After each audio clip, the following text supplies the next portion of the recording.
Baton Rouge played a pivotal role in the early civil rights movement. It's not well known nationally or even locally for that matter. But the Baton Rouge Bus Boycott of 1953 paved the way for bigger things. It was before the Montgomery Bus Boycott and before Rosa Parks took a stand. It also launched a local attorney into the national spotlight. 95-year-old Johnny Jones went from picking cotton as a child to a high-profile, nationally recognized civil rights attorney. Just 15 days after graduating from Southern Law School, he was tapped by Reverend T.J. Jemison to be the attorney for the Baton Rouge Bus Boycott. And when Reverend Jemison called me and said he wanted me to be the lawyer for the United Defense League and the bus boycott, I say, no, I say, you understand? I don't know all that law. I'm just out of law school. Reverend Jemison saw something in Jones he hadn't yet seen in himself.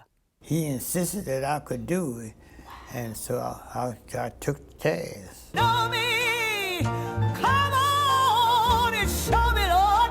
It would be the first black bus boycott in America, 2 years before Rosa Parks and the Montgomery Bus Boycott. Attitudes were shifting, accelerated in part by blacks fighting for our country in World War II. Mr. Jones was part of the third wave on D-Day. I saw this many killed, left me standing up in the midst of them. We are soldiers. He was a decorated soldier, an officer. But after 4 years of fighting for our freedom, he and other black soldiers came home and still had to fight for their own.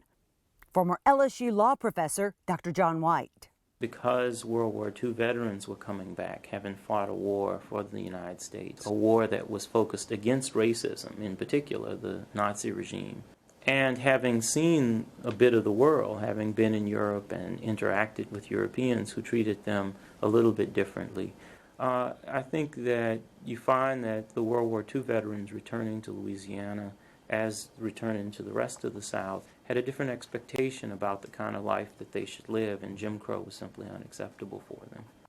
Once home, they had to sit in the back and enter from the back like all other black people. Everything at the front was white only, even though 80% of the riders were black. Willie Spooner knows firsthand.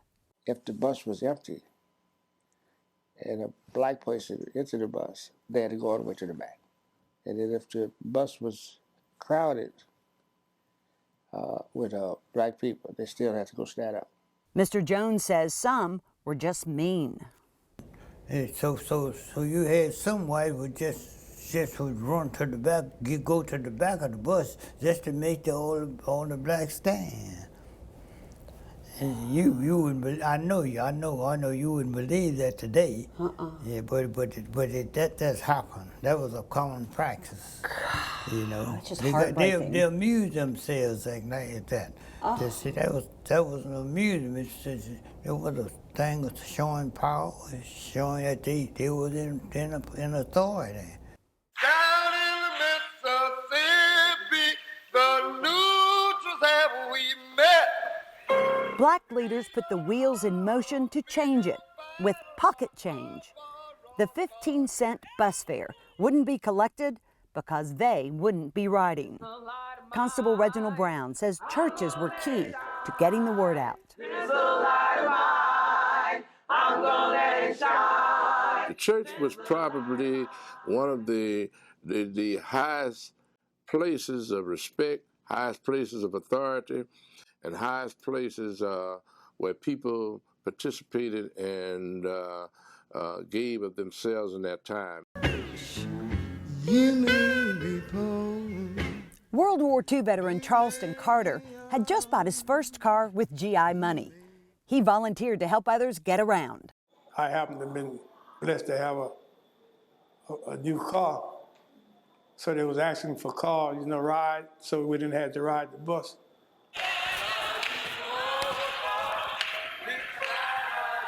In just 8 days, the boycott ended when the city council agreed to a compromise.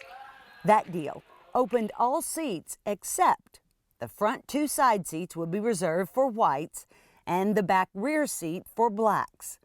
Some say it didn't go far enough, including Mr. Jones. It shouldn't have ended. We should have appealed.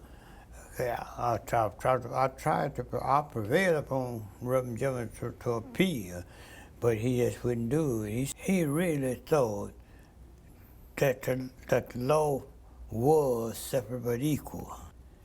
One, I don't think it was successful myself. I really don't, because it didn't go all the way. It didn't change anything. It still stuck with, it still maintained discrimination. Others disagree. Road lies in darkness. It achieves the goals that it had set out for itself. Many people will then look back and say that the leaders of the Baton Rouge Bus Boycott lost national notoriety because they settled too quickly. But then again, I turn back to the fact that Brown versus Board of Education hadn't been decided. And so there was no reason to think that continued protests would have achieved any substantial results. While the Baton Rouge Bus Boycott didn't end segregation, it was a model for all future ones and set the wheels of justice in motion. Amen. Amen.